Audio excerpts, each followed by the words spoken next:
The one land that all men desire to see, and having seen once, by even a glimpse, would not give that glimpse for all the shows of all the rest of the globe combined.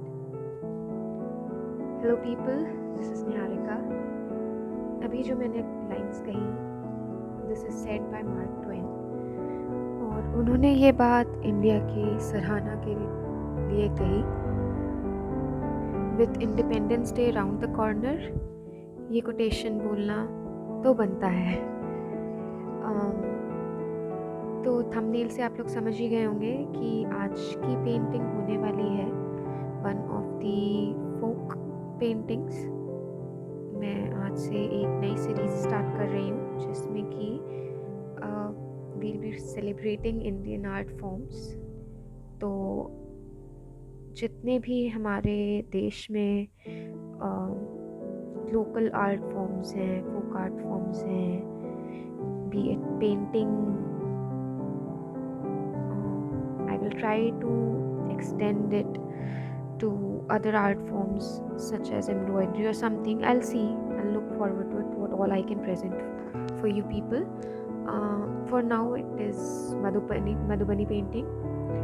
This is an art form from a place called Madhubani, from where it got its name. Madhubani एक शहर है बिहार में जहाँ पे ये लोक कला बहुत पॉपुलर है। मधुबनी से ज़्यादा ये मिथिला की एक कला है। मिथिला का नाम आप लोगों ने पहले सुना ही होगा, रामायण के समय में राजा जनक सीता जी जहाँ पे रहती थी शादी के पहले, तो वही उनके पापा के घर का एरिया था।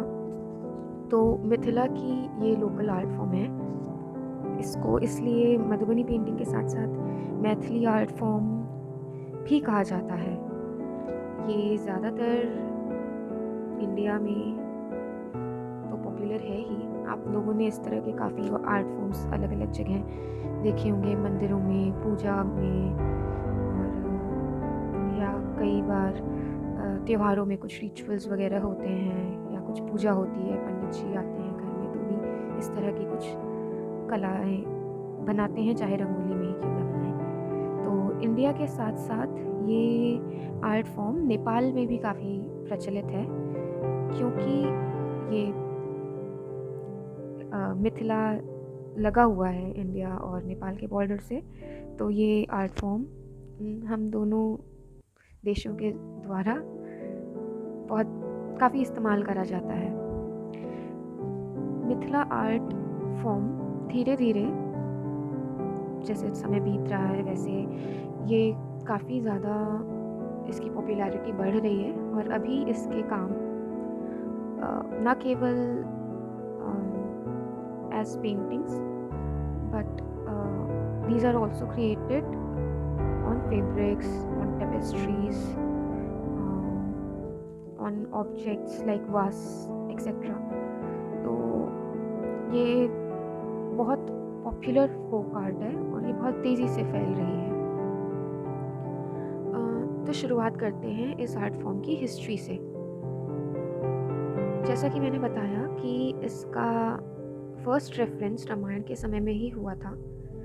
तो कहा जाता है कि जब सीता जी की शादी हो रही थी श्री राम जी चंद्र जी से, तब राजा जनक ने ये मिथिला आर्ट फॉर्म मिथिला के राज्य में घरों में बनवाया था, घरों की दीवारों पे बनवाया था, जो वहाँ का रिच कल्चर और प्रेस्टीज सब कुछ डिनोट करता था। तो this was the main purpose and the story behind the invention of this art form. तो अब आप कहेंगे कि ये उन्होंने दीवारों पे बनवाया था, तो हाँ, ओरिजिनली ये आर्ट फॉर्म दीवारों पे ही करी जाती है, या तो फिर घरों की दीवारों पे, आंगन में, पूजा के समय जैसे मैंने बताया पंडित जी वगैरह आते, तो ट्रेडिशनली इसीलिए यूज़ होती थी। फिर धीरे धीरे ये बाकी सारे कैनवस और अलग अलग ऑब्जेक्ट्स में यूज़ होने लगी। तो ये हुई बात त्रेता युग की, जब ये आर्ट फॉर्म बनी थी। पर इस समय भी इसका प्रचलन फैला है जब विलियम आर्चर नाम के एक ब्रिटिशर थे। अंग्रेज़ों का जब शासन था हमारे ऊपर, तब उन्होंने ये आर्ट फॉर्म देखी थी and he truly liked and adored it. तब उन्होंने इस आर्ट फॉर्म को काफ़ी ज़्यादा एक्सपैंड करने में इंडिया का या लोकल आर्टिस्ट का हेल्प किया था। तो तब से ये art form is spreading through out the globe. तो अब बढ़ते हैं चित्रकारी की ओर। तो इस कला को बनाया कैसे जाता है, क्या मीडियम यूज़ होता है, ट्रेडिशनली क्या मीडियम यूज़ होता था। जैसा मैंने कहा, पहले ये दीवारों पे बनाई जाती थी और इसको खासकर के प्राकृतिक पदार्थों से बनाया जाता था। तो जो कलर्स और जो स्टिक, निब, पेन जो भी यूज़ होता था वो सब बैम्बू की स्टिक्स वगैरह से, और काजल के रंगों में तेल वगैरह मिला करके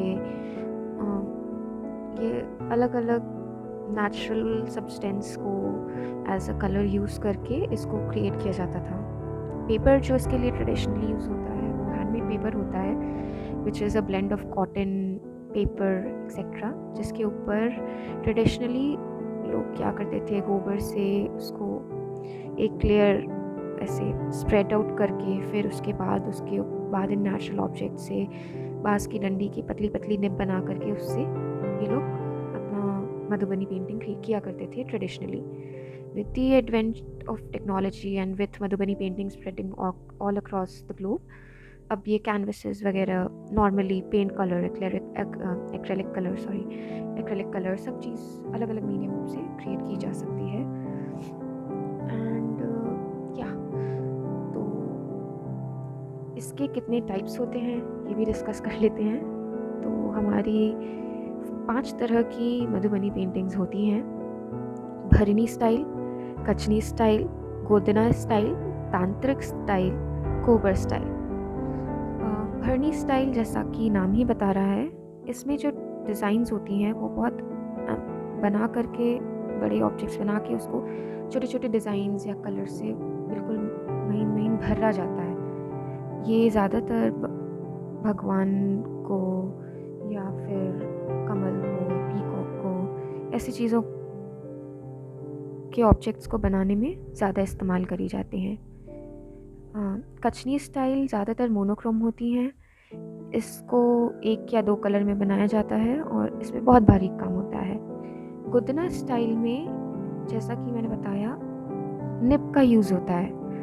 तो ये बहुत ही ज़्यादा महीन और बहुत ज़्यादा अट्रैक्टिव लगती है, और इसमें भी बहुत ज़्यादा कलर्स नहीं यूज़ होते। ये बहुत ट्रेडिशनल, बहुत महीन काम और बहुत बारीकी भरा काम होता है, और उसको बनाने में समय भी बहुत लगता है। तांत्रिक स्टाइल अगेन ये डीटीज़ के लिए यूज़ होती है, और ये कोई कहानी, पुराणों की कोई कहानी दर्शाने में, इस तरह की चीज़ों के लिए तांत्रिक स्टाइल यूज़ होती है।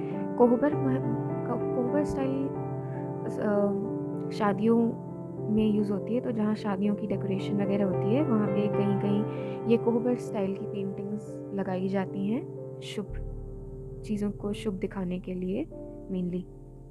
तो ये होती हैं कुछ मधुबनी पेंटिंग्स की स्टाइल। जैसा कि आप लोग देख ही रहे हैं इस पेंटिंग में जो मैंने बनाई है, इसमें भी तुलसी जी की पूजा करते हुए ही एक फीमेल बॉडी है। और मधुबनी स्टाइल में सबसे ज़्यादा मेन रोल होता है बॉर्डर का, और जो भी इसकी आउटलाइंस होती हैं वो ऐसे, जैसे इसमें भी आप देख सकते हैं कि डबल लाइंस से सिंगल लाइन डिनोट होती है। तो और बहुत ही शार्प ऑब्जेक्ट्स होते हैं, ज्योमेट्रिक शेप्स यूज़ करे जाते हैं और रंगों से उन्हें भरा जाता है बारीकी और सफाई से।